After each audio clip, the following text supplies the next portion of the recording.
Good morning and welcome to the Farm Show. That's Farm and Ranch, Missouri, right here on Westplex Talk 1045. I'm your host, John Combest. Boy, do we have a humdinger of a show today. For the next 60 minutes, we'll be talking about the top topics in agriculture right here in our 4-county broadcast area.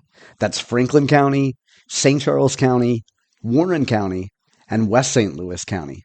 In A block, that's our first segment, we'll be talking about events right here close to home, and then an event to be held in about 2 weeks just down I-70 that you don't want to miss.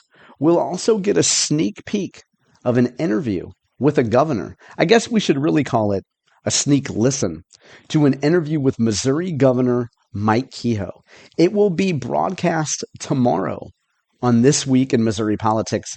But we know people, and we got an early edition of the show, and we're going to pull just a few comments from the governor about ag topics of interest to folks right here in our 4-county broadcast area. Let's start off with an event that still has 2 days to go. Today and tomorrow, the Washington Town and Country Fair. Starting off this morning, just about an hour ago, the exhibitor building opened up, and opening right now at 10 a.m., Agriland, along with the rollover simulator. In 1 hour, at 11 a.m., the Blue Ribbon Livestock Auction, that's in the livestock area. The Messy Play Zone also opens up at 11 o'clock. Duck Derby at 12 p.m., and the rides open at the Midway right at noon. The Dominguez Family Circus performs beginning at 12:30 in the Westgate area, along with a blacksmith demonstration. That's between Agriland and the First Aid Stand. That starts at 1 p.m. Don't forget the cornhole tournament starting in the livestock area at 1 p.m. And around 1 p.m., you can find a strolling juggler at the fairgrounds. 1:30 p.m., the Chainsaw Carving Show. That's at the North Gate area. And then around 2 p.m., strolling around the fairgrounds, Enchanted Characters.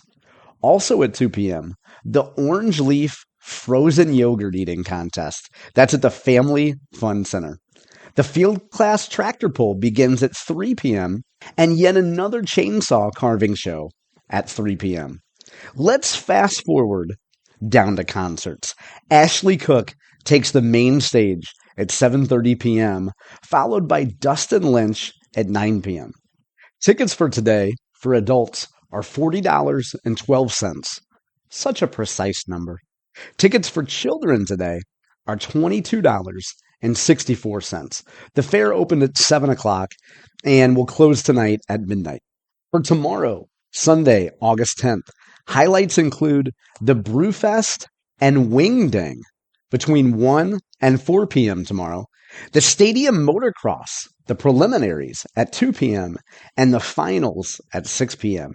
Jackson Dean takes the stage at 7:30 p.m. tomorrow night. Fireworks around 9 p.m.-ish. If you're still looking for tickets for tomorrow, adult tickets only $12.32. Child tickets only $12.32. And hey, we gotta mention the Missouri State Fair kicked off earlier this week on August 7th, and it goes through the 17th. We'll be talking a little bit more later about the Missouri State Fair, or to be more specific, I should say Governor Mike Kehoe and Scott Faughn from This Week in Missouri Politics will be discussing the state fair in just a few minutes in this very segment. But before we get there, 2 pieces of news from the Missouri Soybean Association. The first is that event that we referenced just a little while ago. It's the Missouri Soybean Association's Ag Innovation Showcase, and it will be held August 22nd. That's 2 weeks from yesterday. August 22nd, from 8:30 a.m. to 1 p.m. in Columbia.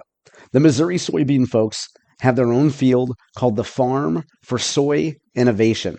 That's at 5601 South Rangeline Road in Columbia. The folks at the Missouri Soybean Association put together a thorough explainer of what to expect at the showcase. You can find that by going to mosoy.org. That's mosoy.org. They put together a beautiful 3-page spread, but I will just bring to you a few of the highlights as you make your decision of whether you want to head down I-70 to the event. This piece is entitled Innovation in the Industry by Ryan Siegel. We'll fast forward through the intro. The showcase was launched in 2022 and has quickly become a vital learning opportunity for producers exploring new technology. With live demonstrations from Greenfield Robotics, AGI, and university extension researchers, the event highlights practical tools designed to boost profitability, improve efficiency, and reduce waste. Now in its 4th year, the showcase remains committed to making cutting-edge ag tech and current research available to Missouri soybean growers. Siegel's piece quotes Clayton Light, Director of Conservation Agriculture and Farm Operations. Mr. Light says, "The Farm for Soy Innovation's mission is to showcase innovative solutions for tomorrow's soybean farmer. Through events like the Ag Innovation Showcase, we're able to fulfill that mission by highlighting the latest ag tech and creating key connections between producers and purveyors." Okay, here's the meat of it. What can you expect to see? Mr. Siegel continues, "In recent years, the showcase has hosted more than 20 emerging technologies, tools that include pesticide systems powered by machine learning, temperature and moisture sensors for grain storage, and retrofit seeders that help farmers save time during harvest. These innovations are shown in action, allowing farmers to see how they perform in real-world conditions." MSA board member and Farm for Soy Innovation Committee Chairman Russell Wolf said, "The Farm for Soy Innovation has shown me a variety of technologies and growing practices that I've implemented in my own operation. From the on-farm research to events like the showcase, I've seen the benefit firsthand." The first area we'll highlight briefly is Talking Tech. Innovators from around the country will gather at this year's showcase to present the latest in agriculture technology. Among the year's featured exhibitors are Greenfield Robotics and AGI Bin Manager, tools that reflect the growing power of automation in production agriculture. Greenfield Robotics will demonstrate one of its autonomous robots powered by artificial intelligence designed to reduce the dependency for chemical weed control. The robot uses advanced vision and navigation to improve in-row weed management, supporting more sustainable practices and reducing input dependency. AGI Bin Manager, already in use at the Farm for Soy Innovation, is a precision tool that uses temperature and moisture sensors alongside machine learning to monitor and manage grain storage conditions. This system helps farmers preserve crop quality and maximize returns by automating crucial decisions inside the bin. Technologies like these offer a glimpse into the future of farming, but the showcase makes that future tangible. Farmers get to see, ask, test, and decide before they invest. The next segment focuses on research.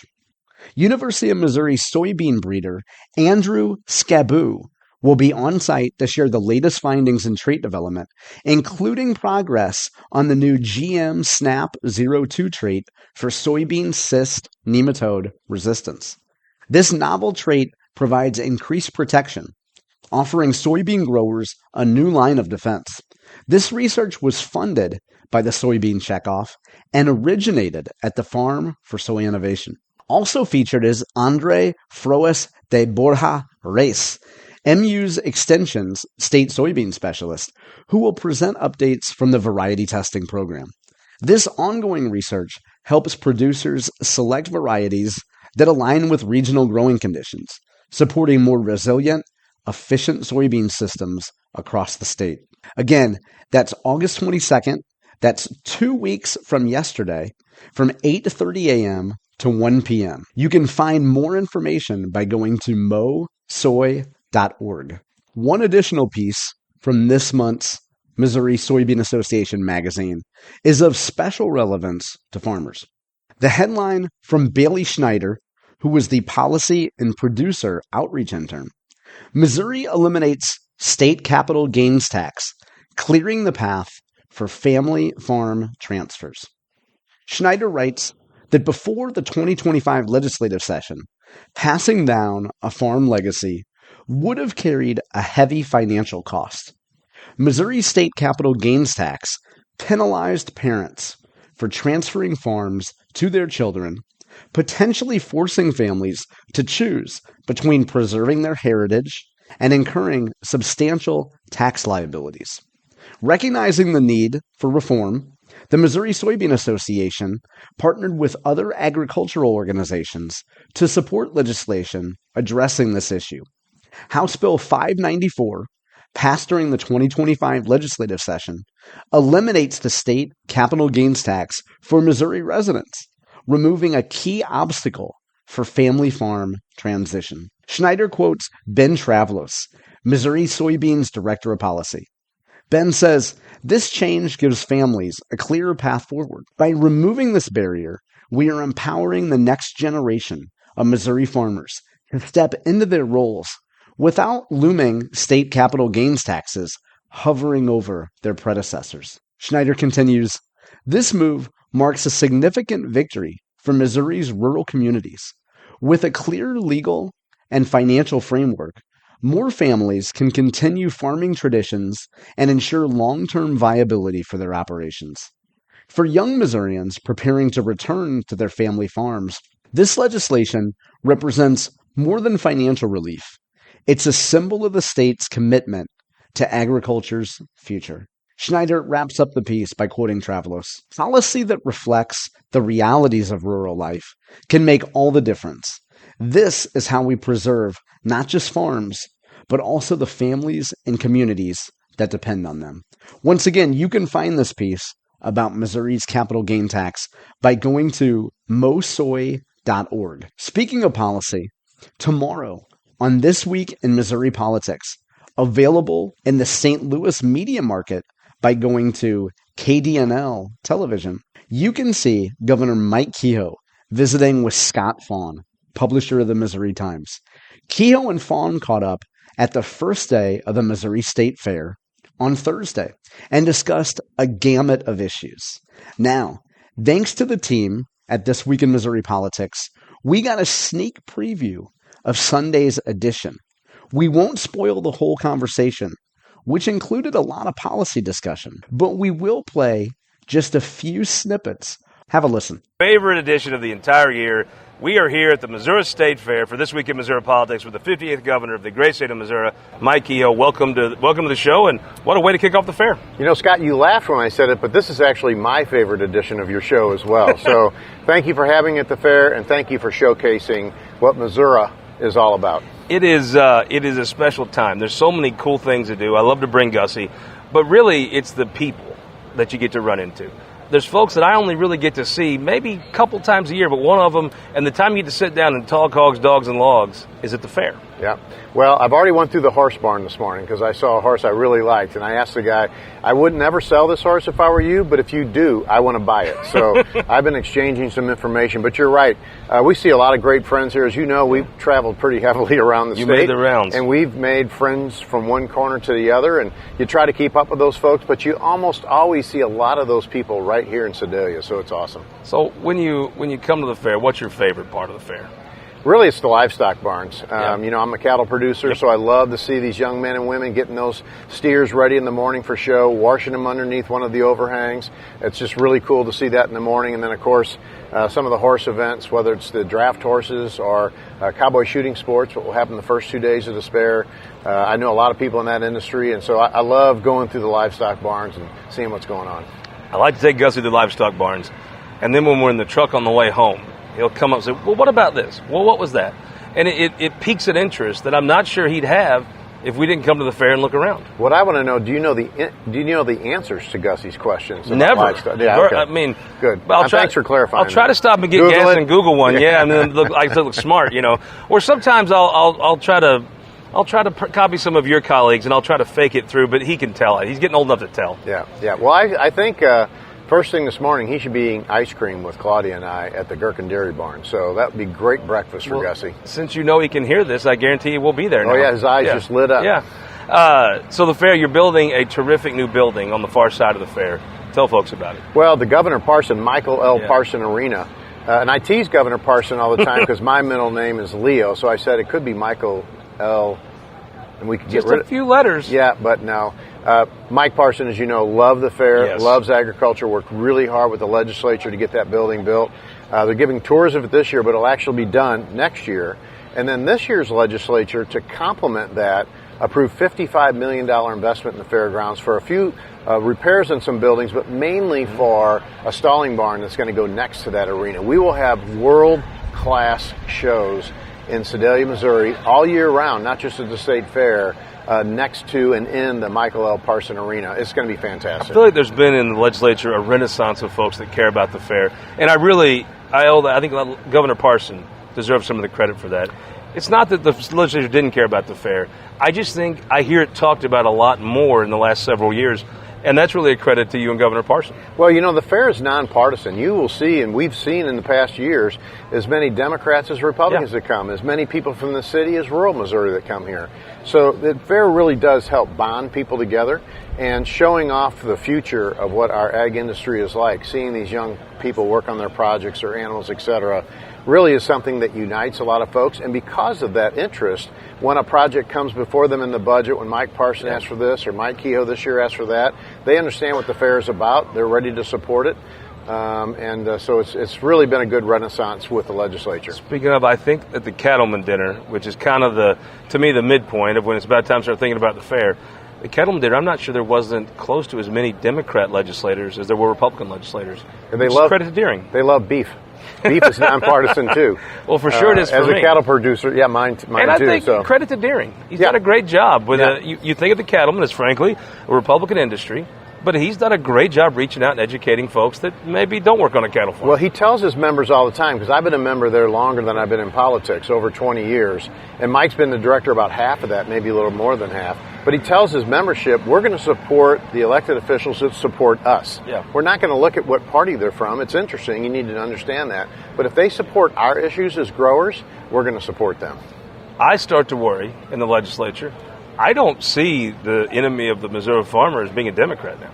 The people I keep my eye on are some of the folks in your parties that live on cul-de-sacs in the suburbs. Those are the folks that sometimes aren't as pro-agriculture as when they run statewide, they'll go find them a tractor center for them, and right? a pair of boots. Yeah. But when the legislature, I see the suburb folks as the people that are maybe, I don't say anti-agriculture, but ag skeptical maybe. Yeah.